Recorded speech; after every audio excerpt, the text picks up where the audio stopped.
بسم الله الرحمن الرحيم اقرأ باسم ربك الذي خلق خلق الإنسان من علق اقرأ وربك الأكرم الذي علم بالقلم علم الإنسان ما لم يعلم كلا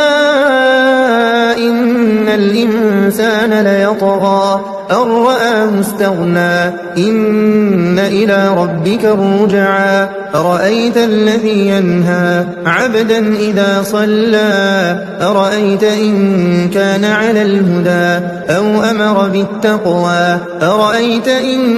كذب وتولى ألم يعلم بأن الله يرى كلا لئن لم ينته لنسفعا بالناصية ناصية كاذبة خاطئة فليدع ناديه سندع الزبانية كلا لا تطعه واسجد واقترب